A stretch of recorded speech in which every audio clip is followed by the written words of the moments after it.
Hi, my name is Samantha Lakin, and I'm a PhD candidate at the Strassler Center for Holocaust and Genocide Studies at Clark University in the United States.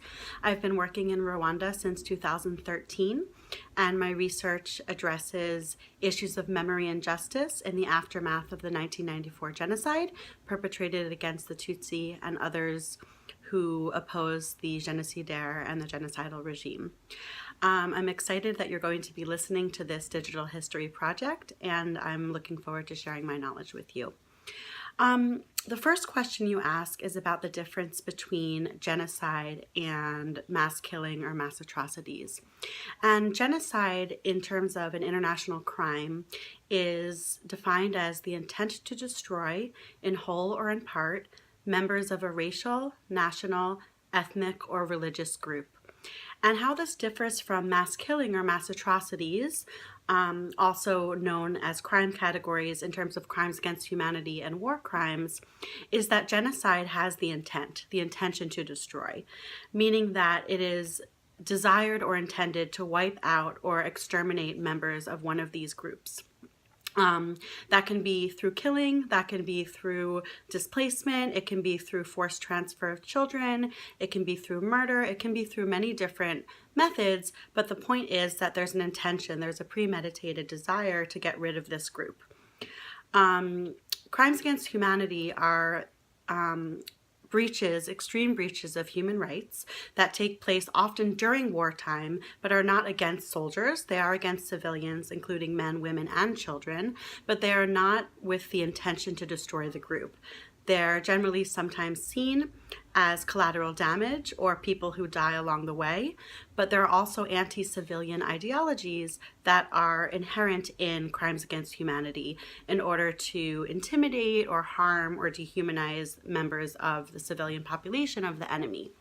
And during war crimes, individuals of different combat groups are instigated in different kinds of killing, and there's no intent to destroy, and oftentimes civilians are not harmed.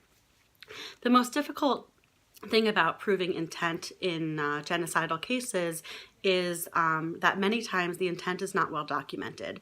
In the Nazi case during the Holocaust, intention to destroy was well documented by plans and discussions, conversations, meeting notes, etc., that documented the intention to destroy the Jewish people. But in the case of Rwanda, there is propaganda from 1959, the independence of Rwanda, to the present, or to the 1994 genocide, but the intention had to be proven in the International Criminal Tribunal for Rwanda.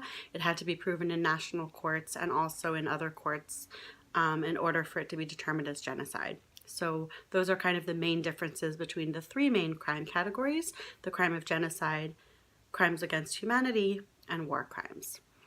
And mass atrocities, mass killing, these are all kind of more sociological terms that describe these kinds of crime categories. But the only crime categories that can be tried in an international or national court of law are those three crime categories. The second question that you ask me is about what were the complications that led to genocide in Rwanda. And so a lot of this information you can read online, or you can read other scholars who have written much about the genocide in Rwanda. But because this is a learning project and a learning experience for people to be able to understand a small glimpse of what's going on via an interview and via an online video, I'm going to tell you a couple of the key factors that led to the 1994 genocide in Rwanda.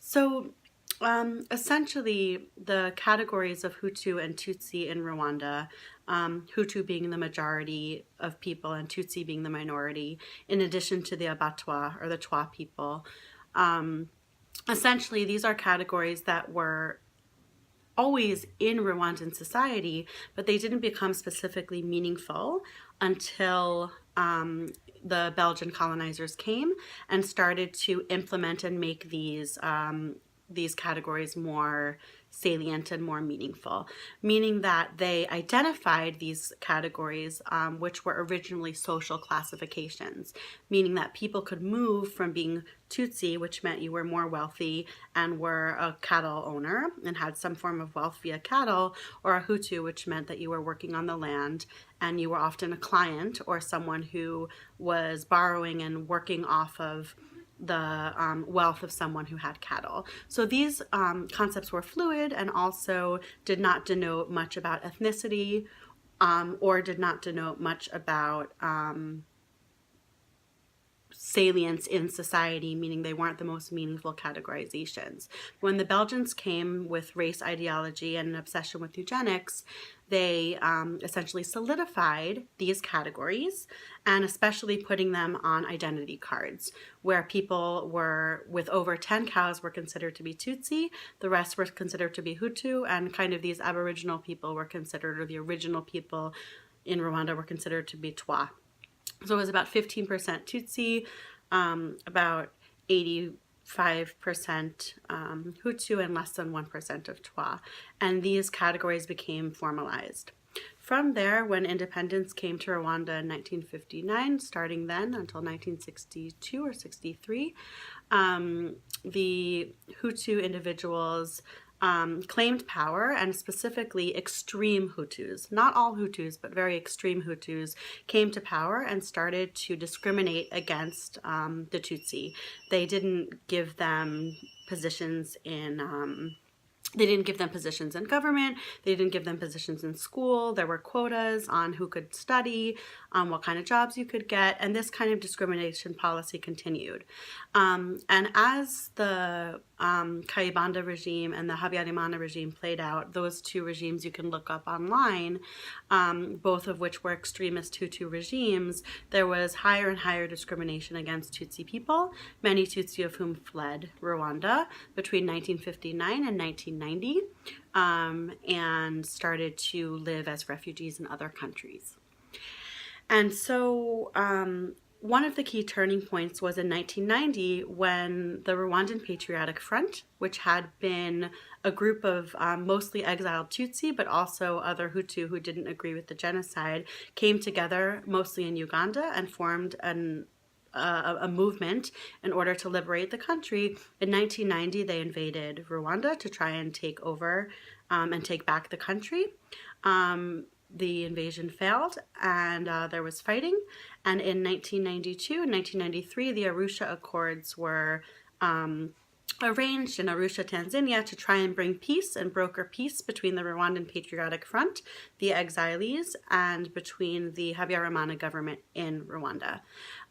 While they were trying to broker peace, the United Nations mission came in and tried to, as I said, broker this peace and foster a peaceful transition. But as the negotiations were taking place, there was still killing of Tutsi on the ground, arrests, burning of houses, and other kinds of discriminatory practices. And so it didn't look like the Arusha Accords would hold up. And so in 1994, on April 6th, the plane of President Juvenal Habyarimana was shot down as it was coming back from Arusha to Kigali, Rwanda. And as of then, there was kind of a crisis of leadership, in which case the extreme Hutu hardliners actually won out and began the genocide on April 7th, 1994. And many people participated in the genocide. There was mass participation, sometimes because of coercion, because people felt that they wouldn't be safe if they didn't participate, sometimes because they wanted to benefit from looting their neighbor's property, sometimes because they actually believed the propaganda that had been told to them over tens and tens of years, that Tutsi were invaders, that they were from the outside, that they weren't the real Rwandans. Sometimes because they just were caught up in a mess and they didn't know what else to do. So there were many reasons why mass numbers of people participated in genocide. And the truth is that not as many people actually picked up a weapon and killed as we might think. The killings were highly public, which was against the culture of Rwanda. Rwandans have a very private and reserved culture, a very beautiful and respectful culture. And the way that genocide was carried out was often in roundups and pogroms where Tutsi would be stopped at roadblocks or brought into big groups and killed in public, which again was anti-cultural, often using weapons like machetes, like farming tools, and other kinds of very basic things. We call this a low-tech genocide, meaning that there was an organization of concentration camps and gas chambers and things that we might think about from the Holocaust, but rather these were everyday instruments used in order to kill people. Machetes had been imported into the country years prior, and even bullets and shooting people was hard to find. Actually, people preferred to die by bullet than by machete. So these are kind of the dynamics that led to the genocide. In the first days of the genocide, many people died, and as the first 2 weeks continued, people continued to die and more people continued to participate. A couple of places held out, like Giti in Byumba and also in Butare in the south. There was kind of a lack of participation until political elites tried to push people to commit the genocide, and they started there. Giti remains the only place where in the first 2 weeks of genocide, until the RPF came and took over the place, not a single Tutsi was killed in that area, which is a really incredible story. And a story in which I hope gets out more and people get to understand more the dynamics of what happened in Giti, where people were not killed during genocide. So the genocide continued until around July 4th, 1994, when the Rwandan Patriotic Front came and took over the rest of the country, exiling the Rwandan governmental forces, and the ex-FAR, or the Habyarimana regime, took over the country and started to stop the genocide there and begin to rebuild. I want to take a few minutes to talk about the recovery process in Rwanda. Now, obviously, this is the topic of tens and tens and tens of books, in addition to the topic of my own dissertation, which I hope will be available in a book once I finish it and work with a publisher to make that available to students and others who want to read it. But I would say that there are a couple main points about recovery in Rwanda. So the first thing to remember is that being a survivor of genocide is truly, truly terrible. That survivors often live with physical scars, with emotional scars. They lost many members of their families. They lost future livelihoods, the ability to be taken care of in their old age. They were raped and had HIV and AIDS, in addition to their property stolen and many other issues that they currently live with today. That situation is really, really challenging, and we even see survivors 25 years after the genocide still struggling with those issues. The second thing is that Rwanda decided to remain one country, which meant that in a place in villages where everyone knew one another, after people who had participated were arrested and imprisoned, and whether they were tried and found innocent or found guilty, they oftentimes returned to the same communities where they committed these atrocities and where they committed genocide. And it was very hard for people to manage the desire to revenge and to kill those who had killed their own, and also people coming back who had stigmas that they had done wrong, they had murdered someone, they had participated in genocide, but maybe they hadn't done it wholeheartedly or they hadn't really understood the whole consequences. And so these kind of tensions live in society even today.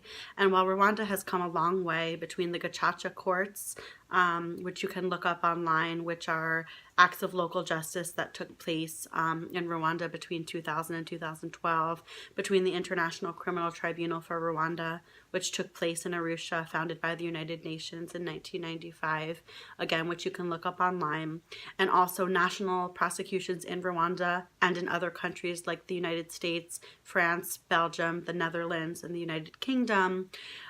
These court-based efforts tried to punish perpetrators and hold them accountable for the crimes they had committed, specifically the organizers of the genocide. And the second thing that I think is really important is looking at holistic measures at trying to rebuild communities and societies, specifically Rwanda after genocide. These are public apologies, these are providing social services, psychological services, health-based services to survivors and to whole communities in Rwanda to help them develop. This includes memorial efforts, creating memorial sites and spaces. This includes education, dialogue, and other kinds of commitments to peace. And I think Rwanda is doing quite well after 25 years, especially since most people's children are in school, people wear shoes, they're not necessarily dying of malaria as they are in other countries surrounding the area. But I still think that 25 years is very fresh. We may know that in Rwanda, after 25 years, there have been a lot of experimental justice efforts that have happened in the country, but we can't forget that 25 years is incredibly fresh. And so I want us to think and reflect about what the next 25 years will look like and how to preserve memory and try and create peace in communities in highly creative ways that may not look like what has been done in the past or what has been done in other cases, but will create a real commitment to peace and to understanding what happened, to having common reference points about the genocide, but also to not being afraid of certain truths coming out and people being able to really talk about their own experiences in order to truly reconcile. So I hope that gives you some food for thought and some things to think about while understanding and contextualizing the 1994 genocide in Rwanda. I hope you enjoy the other resources on the website, and I thank you for your time and your attention.